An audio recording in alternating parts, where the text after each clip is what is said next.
देखिए, मेरा मानना है कि जो अब तक पढ़ा सुना है कि शायद 1737 में इस तरह का कुछ बंगाल में आया था। उड़ीसा और बंगाल, और ख़ास तौर पे बंगाल, अभी तक जो खबरें आ रही हैं उधर बांग्लादेश, अब बहुत भारी क्षति हुई है।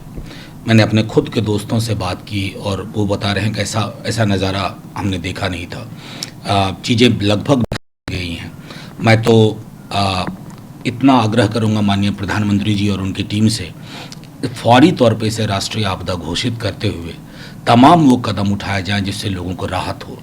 और अगर राज्य की सरकार ने एक मुआवजे की घोषणा की है, इसमें एक बड़ी राशि केंद्र की ओर से जाए ताकि गई जिंदगियां वापस नहीं आएंगी, लेकिन जीवन के बिखरे डोर समेटे जा सकते हैं। ये संदेश भी देना होगा। देखिए, मैं प्रधानमंत्री जी के ट्वीट का सुबह से इंतज़ार कर रहा था, जब से थोड़ा विलम्ब से आया, हो सकता है वो बाकी जानकारी लेने के क्रम में हो, लेकिन अब इससे जो उन्होंने कहा उससे उसको ज़मीन पे उतारने की ज़रूरत है। आकलन वो सब एक प्रक्रिया का हिस्सा है, लेकिन फौरी तौर पर राहत की ज़रूरत है। बंगाल का बहुत नुकसान हुआ। जो तस्वीरें मैं देख रहा हूँ, मैंने देखी नहीं थी अब तक। एक बार उड़ीसा में तकरीबन 21 वर्ष पहले देखी थी, 99 में, और ये तस्वीरें विचलित करती हैं। एक तो हम पेंडेमिक से लड़ रहे हैं, उसी बीच में एक दूसरी आपदा आई है। मैं समझता हूँ कि कोऑपरेटिव फेडरलिज्म के स्पिरिट के तहत प्रधानमंत्री जी को 4 कदम आगे लेना होगा। देखिए, मेरा मानना है कि ये उनकी प्रक्रिया का मॉडस ऑपरेंडी होगा, इसके बारे में कोई टिप्पणी करना उचित नहीं, लेकिन ये फौरी तौर पर यह आकलन जल्द हो ताकि राहत और भी पहुंचाई जा सके। और मैं समझता हूं कि इसको थोड़ा सा ब्यूरोक्रेटिक रेड टेप से निकाल करके बहुत फास्ट एक्शन लिया जाना चाहिए, जिससे कि बंगाल में जो लोग भी पीड़ित हैं और उनको एक संदेश जाए कि सहकारी संघवाद के तहत उनकी अहमियत है। देखिए, मेरा मानना है कि ना मैं आर्कियोलॉजिस्ट हूँ, ना हिस्टोरियन हूँ, हिस्ट्री पढ़ी ज़रूर है, ना मैं उस तरह की चीज़ों में मेरी कोई जानकारी है। अगर ये मिला है तो जाहिर तौर पर कुछ प्रामाणिक पद्धतियों और वैज्ञानिक चीज़ों के थ्रू चलेगा। बस मैं हाथ जोड़ के ज़रूर विनती करूंगा कि जब ये काम चल रहा है, कृपया फिजिकल डिस्टेंसिंग का ज़रूर पालन करें, क्योंकि रामलला भी नहीं चाहेंगे कि वहाँ ये कोरोना का संक्रमण पहुँचे, तो उसका भी ध्यान रखना। देखिए, मेरा मानना है कि ये फैसला लिया गया, इस फैसले को खुद उन्होंने प्रेस कॉन्फ्रेंस करके बताया। मैं समझ रहा हूँ कि बाकी जो लोग अपने कार्य के और टूरिज़्म में गए थे, उसके साथ साथ एक महत्वपूर्ण सेक्टर है विद्यार्थियों का। मेरे पास भी कई फ़ोन आए, मैं बेबस हूँ, मदद नहीं कर सकता क्योंकि वो सरकार की प्रक्रिया है, लेकिन छात्रों को भी प्राथमिकता में रखना चाहिए। वहाँ कई जगह पर सेमेस्टर ख़त्म हो गए हैं, उनके साथ दिक्कतें हो रही हैं, लगभग लॉकडाउन की स्थिति है, और सबसे बड़ी बात है कि वो भी घर आना चाहते हैं। और जिस जज्बे के साथ विमान चलाए जा रहे हैं, उसी जज्बे के साथ बहुतायत में ट्रेन चलाए जाए ना, तो हवाई चप्पल वाले लोग भी अपने घरों तक पहुंच पाएंगे। अगर इस तरह से एफआईआर होने लगे ना इस मुल्क में, तो माफ़ी के साथ कहता हूं, पूरे भाजपा का केंद्रीय नेतृत्व, पूरा मंत्रिमंडल जद में आएगा। ये कौन सी बात हो रही है? क्या आप लोग ये नहीं पूछ सकते कि पीएम केयर्स फंड में कहाँ से कितना आ रहा है और कहाँ जा रहा है? ये राजतंत्र में हम जी रहे हैं क्या?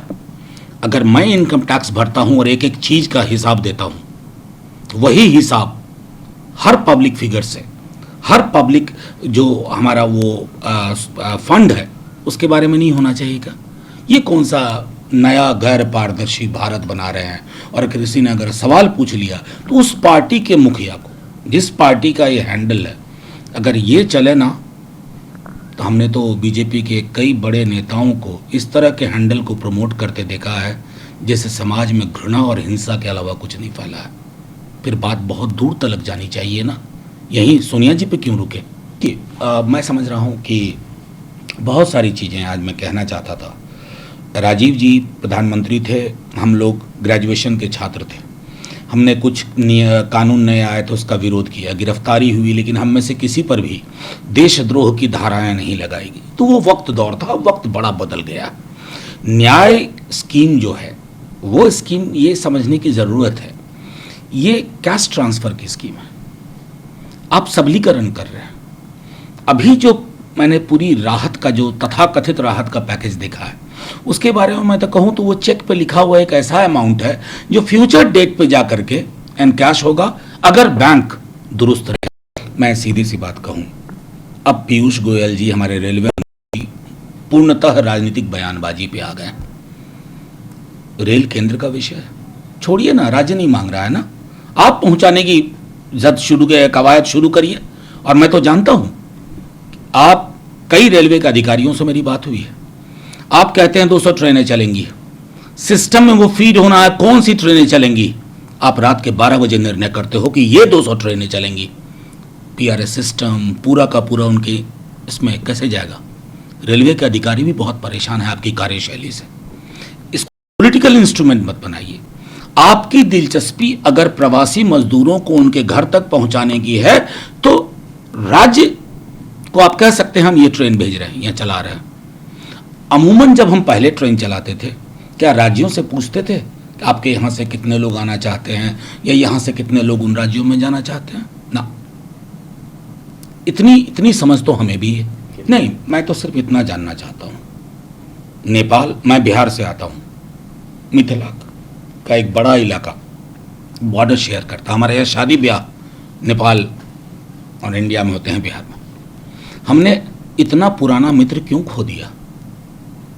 कौन सी डिप्लोमेसी है ये ट्रायल एंड बैलून डिप्लोमेसी क्या हो रही है?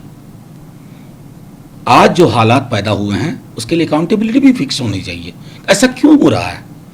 हम कौन सी कूटनीति का इस्तेमाल कर रहे हैं जिससे दोस्त खोते जा रहे हैं? हम नए दुश्मन बनने की तो बात ही नहीं कर रहा हूं मैं, दोस्त क्यों हम खो रहे हैं मध्य रास्ते? मैं समझता हूं कि इस पर गंभीरतापूर्वक विचार की जरूरत है और एपिसोडिक बयान देने से बात नहीं बनेगी। It has to be taken as a task which has to be finished. Why are we losing friends? और यह सवाल बहुत अहम है। माई वरी इज, मेरी सबसे बड़ी चिंता यह है कि चाइना को लेकर के हमने क्या सोच समझ विकसित की है। एक बयान, एक हेडलाइन, हफ्ते में एक दिन, कभी सोम, कभी मंगल, कभी बुध, ऐसे कूटनीति नहीं चलती है। हम क्यों नहीं वैश्विक फोरम से एक मैसेज दे पा रहे हैं? और हम क्यों नहीं समझ पा रहे हैं कि डिप्लोमेसी झूला झूलाना नहीं होती है? नतीजे में हम ये भुगत रहे हैं और ये तस्वीरें पूरे देश को डिस्टर्ब कर रही हैं। आप तालियां जितनी भी बजवा लें।